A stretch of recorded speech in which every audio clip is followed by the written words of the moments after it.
Hey, all right, we are jumping back in to the book cover production for the Crystals of Mabar. I'm just going to need to take a moment here to boost my signals now that I'm live. So while I'm pressing buttons, if you could do me a favor and press some buttons as well, down and subscribe, like, check out the link to the books that I produce. There's a link there. All that content is 100% free preview for you to check out how we do, and check out monochromatism as well as my Twitter account for you to catch signal when I'm live. Just give me a hot second here for me to boost all my Discord channels. Indestructible Blog, Designosphere, Dungeoneer Pack, Cleric Corner, Dice Try, Rich Mary, Classes and Constructs. All y'all are just great supporters, and I love your channels and the stuff that you guys talk about. But now that I've done with my shout-outs and the channels kicking, let's see. Is that a blank screen? That's weird. Okay, well, let me see if I can. Let's see what we need to do to make to make. That's weird. It looks like you guys are seeing a blank screen. So let me try doing this again. Yeah, that's a blank screen that you guys are looking at. Well, how impressive is that supposed to be? Not really. So let me.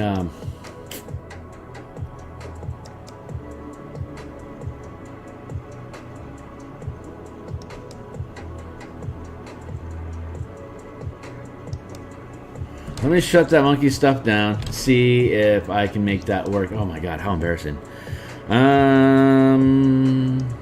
Bloop.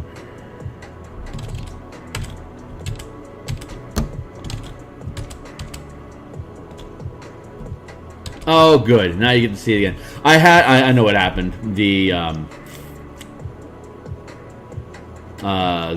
brush presets window screwed up. Anyway, so now that we're actually doing stuff. There's that, and sorry. Okay, Windows. Here we go. This is what you guys should have been looking at while you decided whether or not you wanted to stick around or not. We are working on the cover art production for the upcoming 7th, 8th level adventure, Crystals of Mabar. So, we started this yesterday. We built some fog and a cool moon of Mabar. We're going to dive into it a little bit further. We got about an hour on plate. Be welcome to ask me questions and stuff. Right off the tap, I'll say I don't see any color.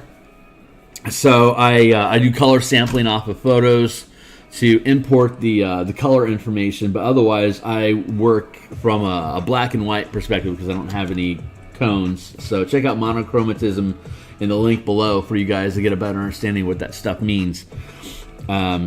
And if you know anyone that doesn't see color that wants to paint in color, they really ought to be able to, and not to feel like they're going to just go without, because they don't have to at all. Point of my way, I am happy to spend as much time needed to help anyone understand how this stuff works. Moon goes in front of mist. There we go. Now I can be fearless about this.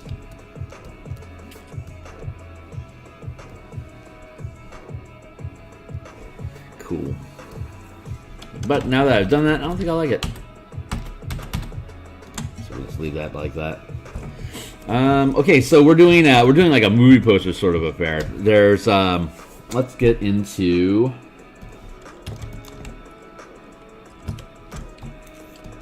bottom terrain. I'm pretty happy with that terrain as it is. Let's get into boom, boom.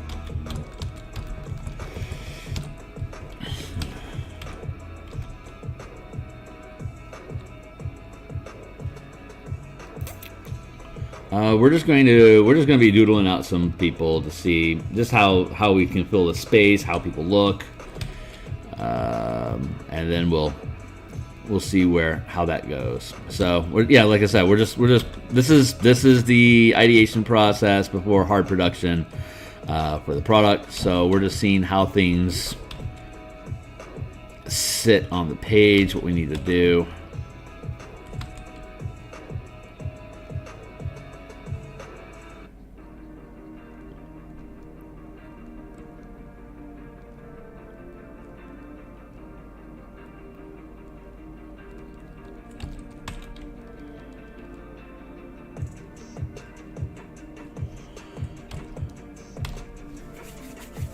Hair.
Wow.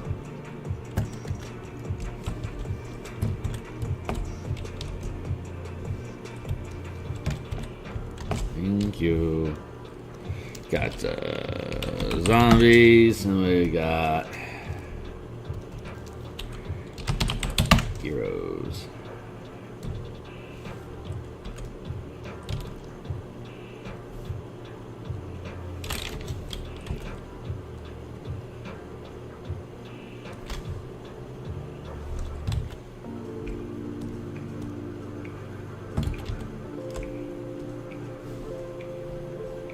Disassociate.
Boo.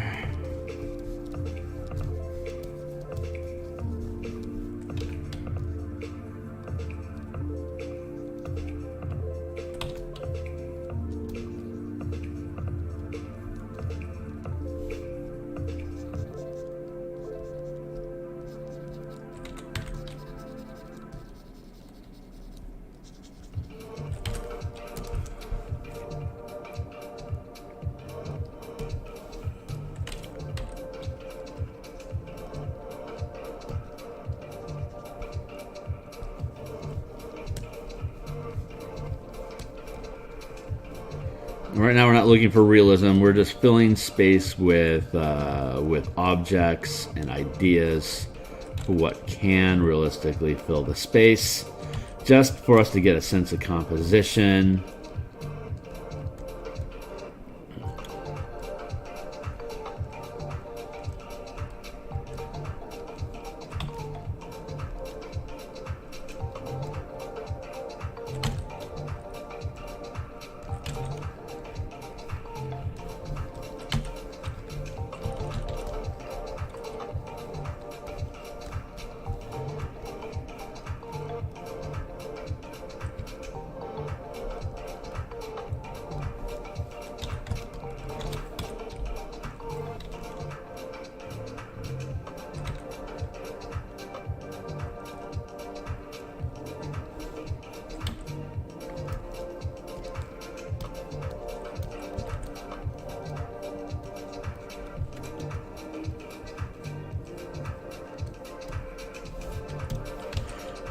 I'm sitting here with my mouth hanging open like a dupe.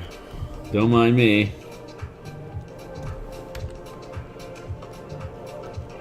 Slack John in my artwork over here.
Strongly de-emphasize these buildings. They are not that important.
It's a bit more on point with what we're talking about.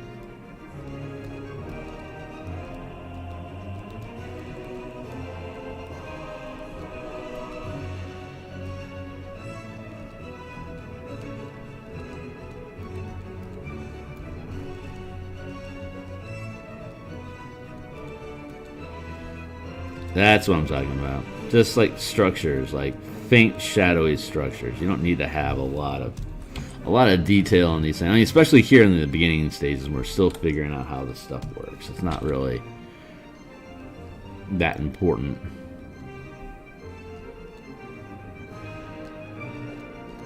Have a lot of you don't need any detail. You don't want detail. It's not the point of this project right now.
getting the poses on characters is there's that kinetic space of where in the process of attacking are they?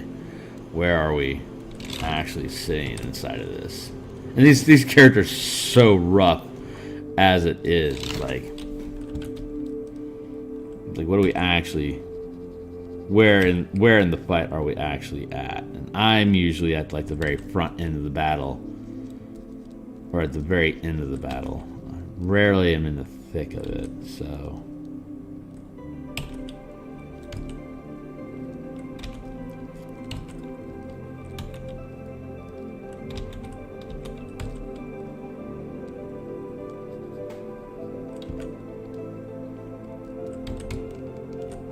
Positioning and timing is definitely something that I am working on.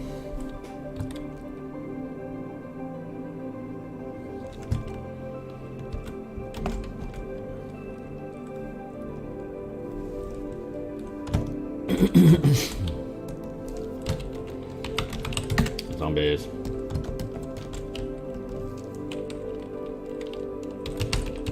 Heroes. Probably not how I want to have all this stuff sit, but again, it's just these are just ideas right now. Return this form.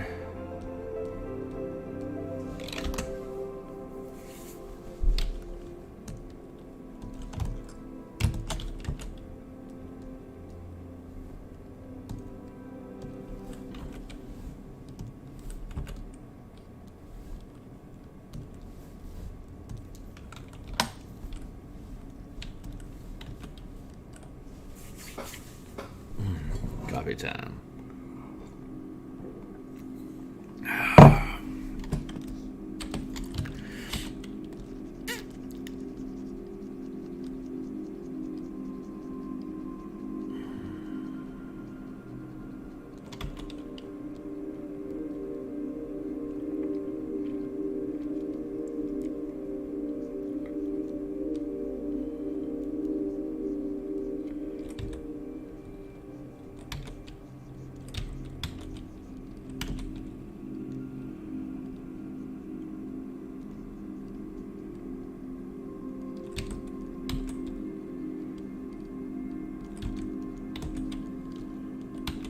Yeah, these look horrible.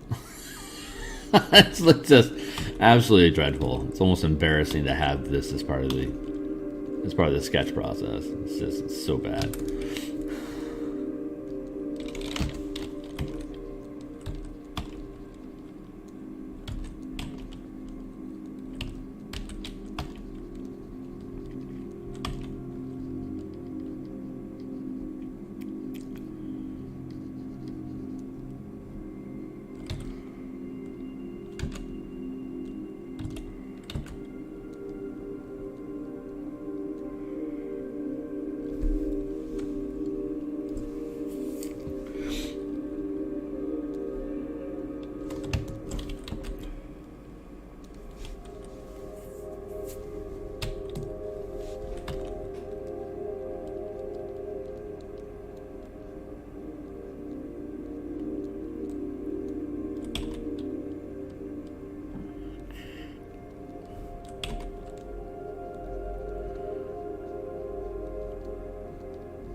That's more like what we're talking about.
We'll start there, and then let's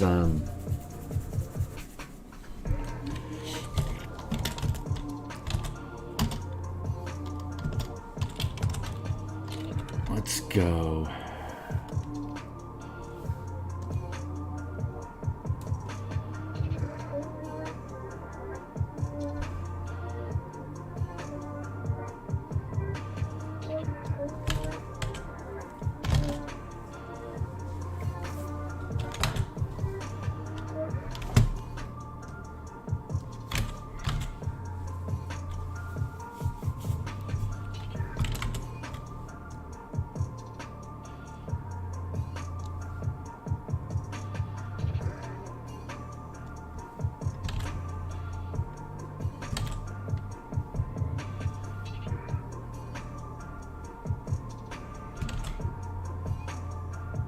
Sorry, I'm putzing around with my environment.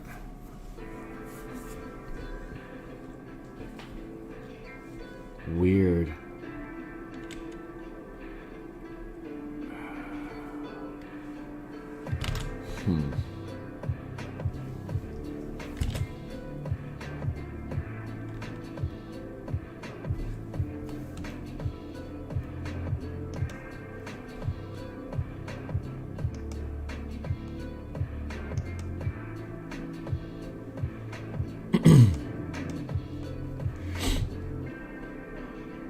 Okay, that looks like it's supposed to.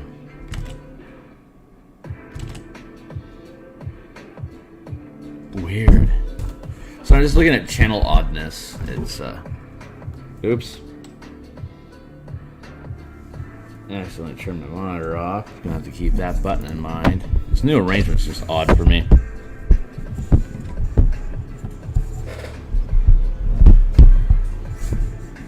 There we go.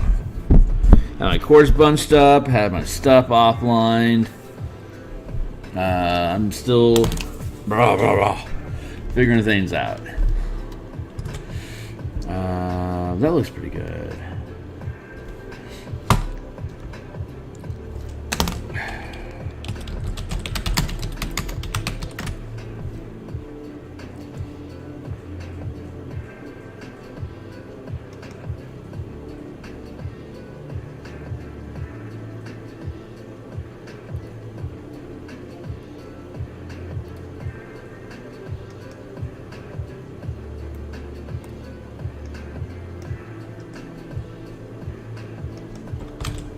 So this is going to be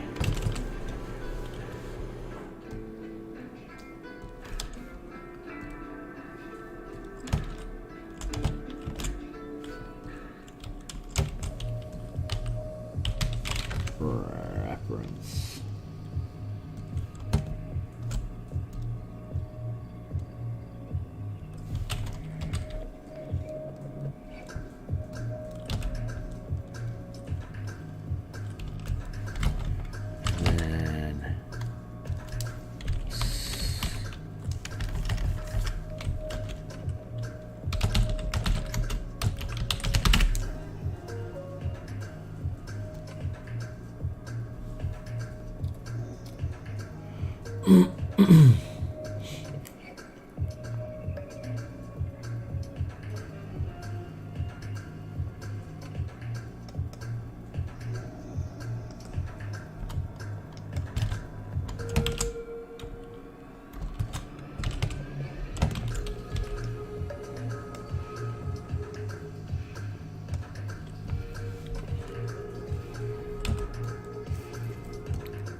Let's see.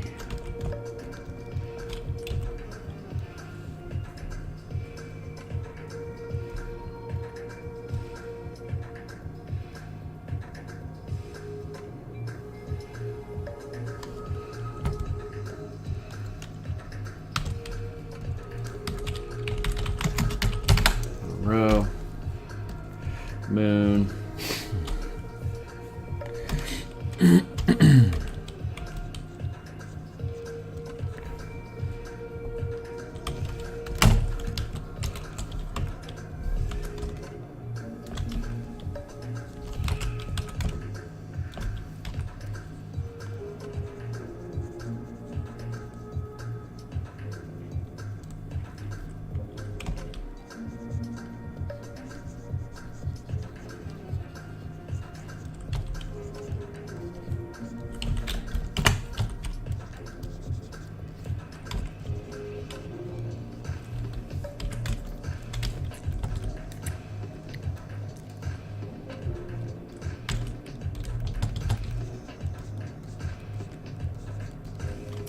Oh yeah, 7:30, cool.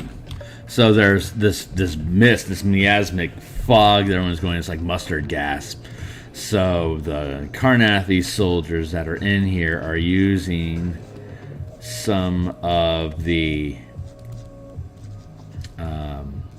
plant life that grows in Mabar to create a melange they can stuff into these face masks, so then when they breathe it in, it counteracts the effect of the poisons.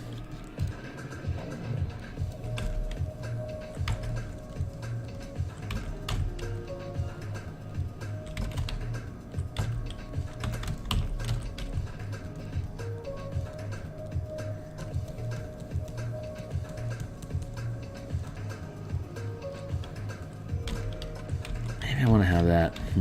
I want to have that more straight on.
Right now I'm just filling space.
Something like that.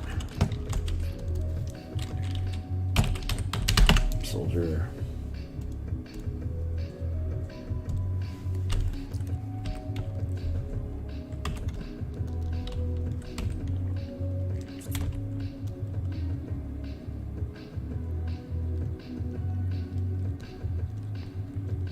How are we doing on time? 7:30. Great. We're doing great. Another soda copy.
This mist, once it gets on you and stays on you for a while, it starts to calcify into the crystals of Mabar, and that calcification process, you start breathing it in, and it starts forming on your eyes and the corners of your mouth and your nose. It just starts to fill in and cake up and block. And eventually choke and suffocate you and blind you and stuff your mouth and mute you. So some of the undead that you run across there are completely encrusted in this crystal substance that just encrusts their entire body. But more recent victims just have this hood that just coats their face down their throat. So it's like they have just this muted scream, and they can't really see, but the undeath inside them senses the life around them, and that's what leads them to attack. So I'm trying to get this. Now the soldiers, the mercenaries that were hired to come in and patrol this area, they're given these gas masks full of these crystal florets that keep that miasmic effect from infecting them. So they have to constantly go and harvest more of this black and dandelion substance that they have to then have their chemist crush into. And we're calling it a melange. It's like a paste, a pasty substance that's formed from this and some alchemical processes, and you stuff your face mask with this, and then when you breathe in the fumes from that melange, it counteracts the crystals. It prevents it from calcifying. So I'm trying to depict here the hooded crystal effect, that once this stuff covers your face and it kills you, a round later you rise up as undead, and you have to peel the crystal. If you want to bring the person back, or if you want to save someone from it, you have to actively chip off and peel these crystals from their face. which of course damages the person that's afflicted by it. You know, healing spells and like remove curse and various D&D spell effects will be effective in counteracting these. And as you progress through the environment, you have to make saving throws to minimize how many crystals you acquire. But it's almost impossible to prevent this stuff from caking on you. And they're called marks. They're called plague marks. And there's like 35 points worth of plague marks, and once you get up to 35, it kills you. So as long as the party is continuously purging, like using like a medicinal kit with a short rest, will purge marks equal to your to the skill roll, the ability check roll.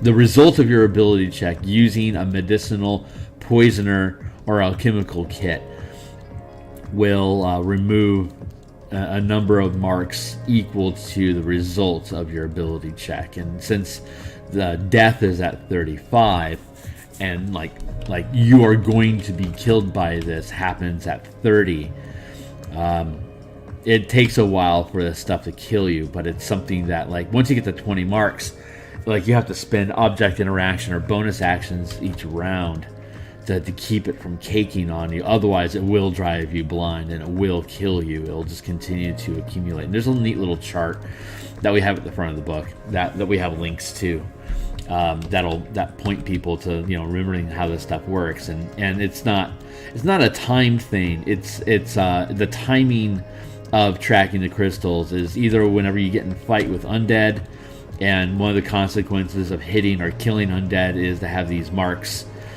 basically hit and affect you.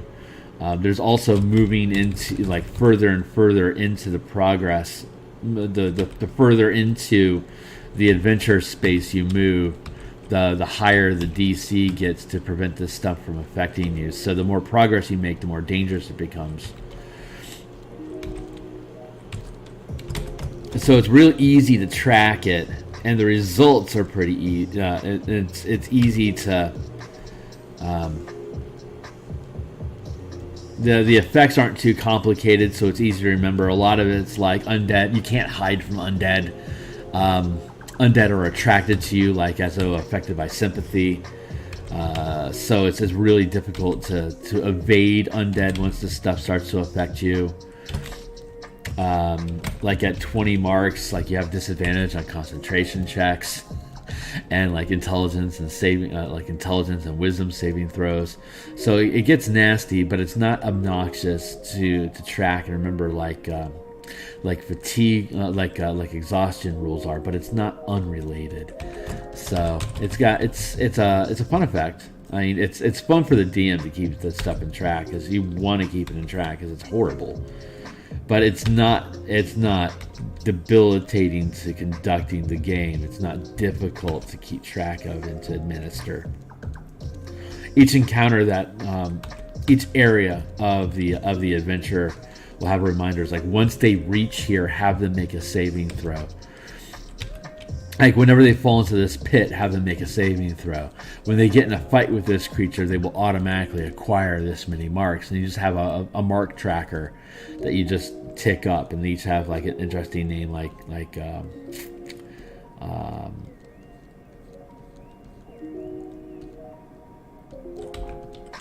oh, I forget some of the names, but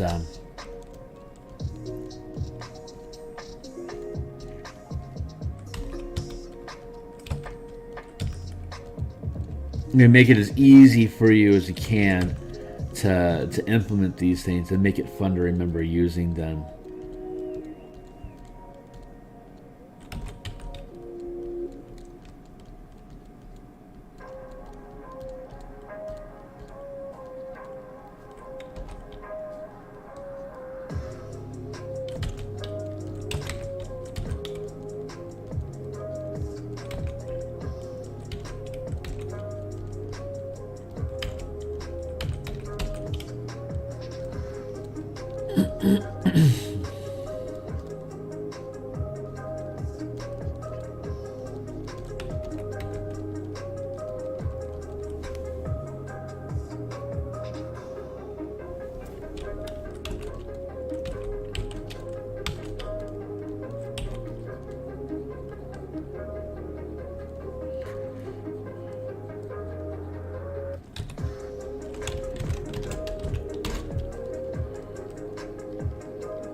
I know I'm not doing a lot of talky, and I'm sorry about that. I really ought to be doing a lot of yammering. It's just, I'm not.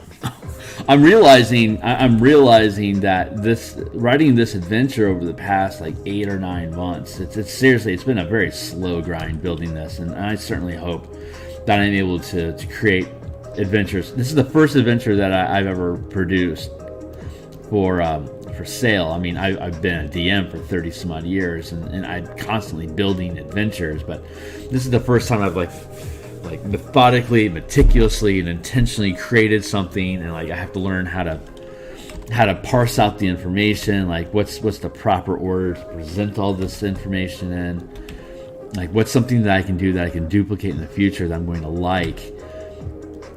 And then there's the logistics of it, like how are we supposed to depict this stuff in a Carnathy environment, and I'm realizing that a lot of the adventure here is the psychological process that I had gone through in coping with COVID in general. That it's so obvious now, looking at it and building it. It's like, God, I was really coping with the psychology of everyone having to have their faces covered constantly, and the threat of things killing us in the air, and having to protect ourselves from that process. It's so obvious now, but I think I love it.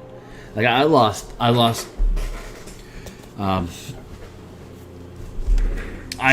I didn't personally lose, but my family, my extended family, there's been family that we lost. It wasn't like my father's wife and an uncle that I has basically been estranged to us.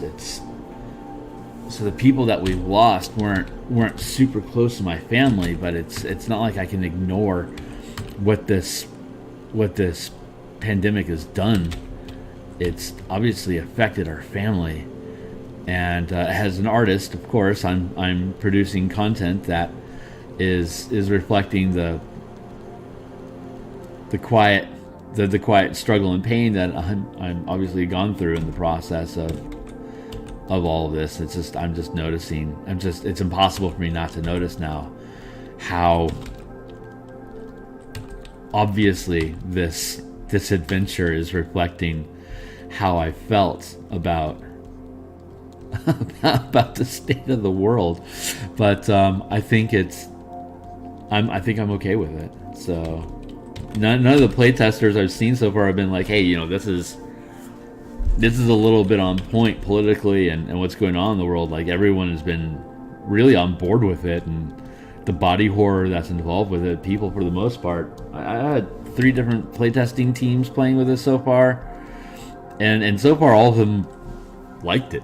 So I don't see any reason to recant or change it. I'm just gonna put it out there and see how it does. But I appreciate recognizing now, like, where a lot of this came from. Like, why did this come to be as it is? And I'm glad it took so long to produce, because I think now that a lot of the catastrophe related to the virus, now that seems to be subsiding, I think this would be a lot more taboo to present as play content if it was still so lethal.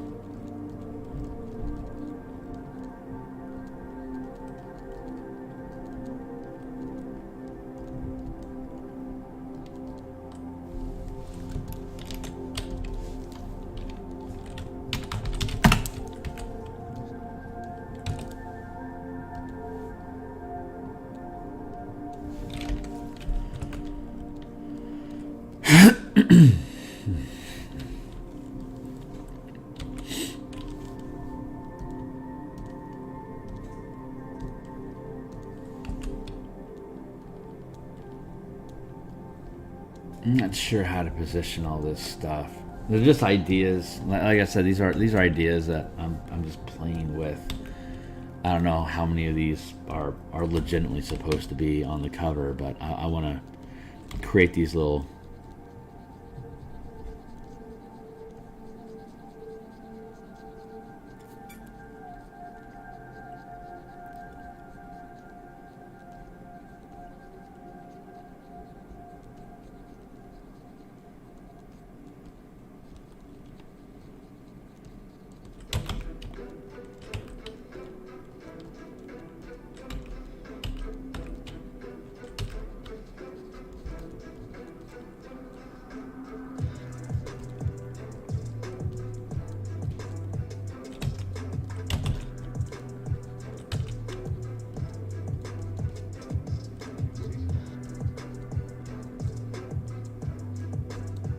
I want to create these, all these little effects to see how they might sound on the page, and plus I'm developing the language of like how the art is depicted.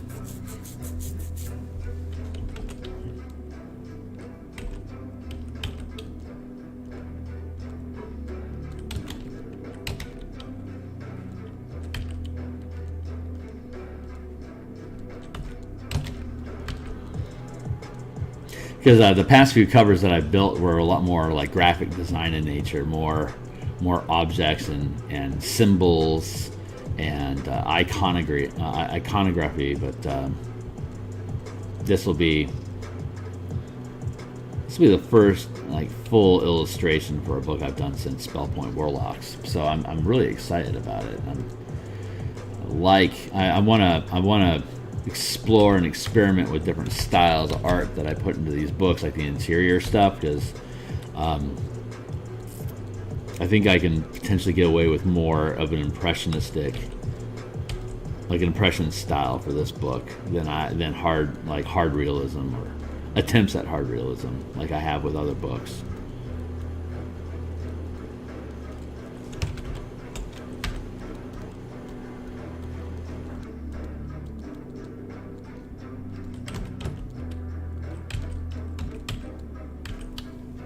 It's 7:52, so I'm going to have to wrap this up here in a minute.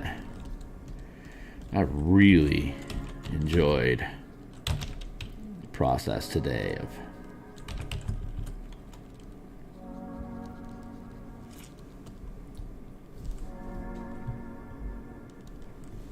building these things out.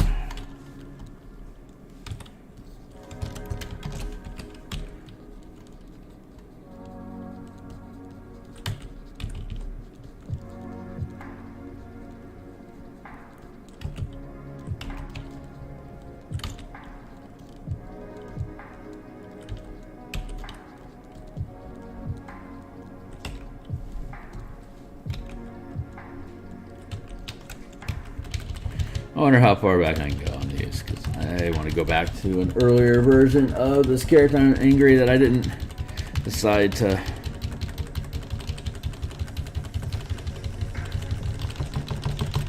see how far back I can go, because there was a look that this guy had that just absolutely, goddamn, okay, oh well, sad.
We'll see. All right, so we're putting shapes into space. I'm not sure. I'm gonna probably pull up a couple different movie posters to see how they position things. I'm thinking like a Lord of the Rings like composite where you have multiple faces that are looking off in different directions. I think there's a proper way to do this so that it'll sit nicely as a movie poster sort of look. That's what I want. I want like a horror movie poster sort of look to this. So we'll see how that plays out.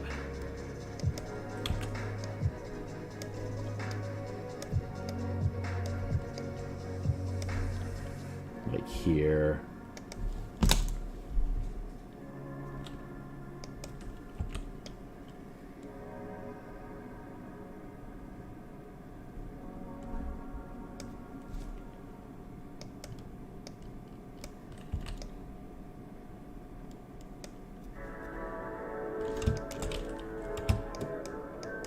That may end up being something like this.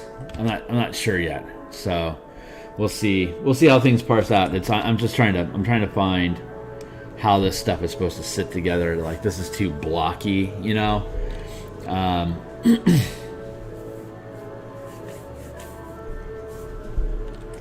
Like maybe the moon needs to be a little less pronounced in the picture. So there's more space for the stuff to breathe inside of the space. Here.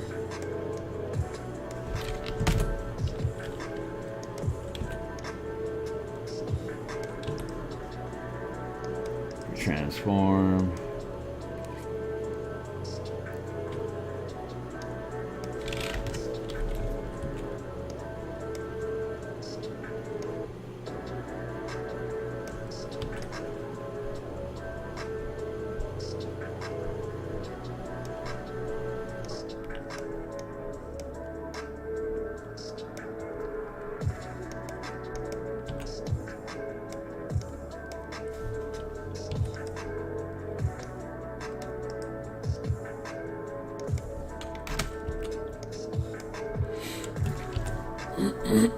We'll see. This is where we're at right now. It's definitely a work in progress. So we'll see how things come together. So humans, zombies, buildings, bottom terrain.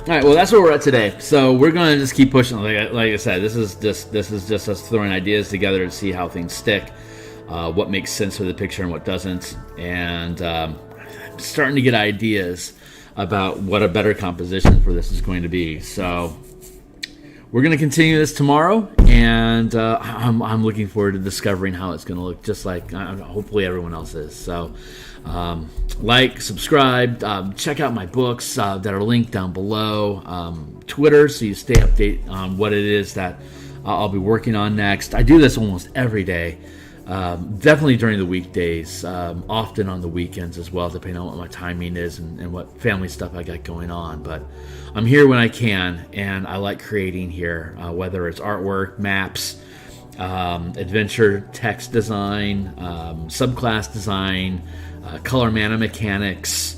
We'll be doing layouts for this book, as well as the in-command mass combat system that I'm working on. You can see down the links below the layouts and the tech design I've been doing for the Spell Point Sorcerer. So check it out. Like, subscribe, and looking forward to hearing your comments. And I really appreciate you taking time with me. So I'll see you guys on the other side, and you have a great day.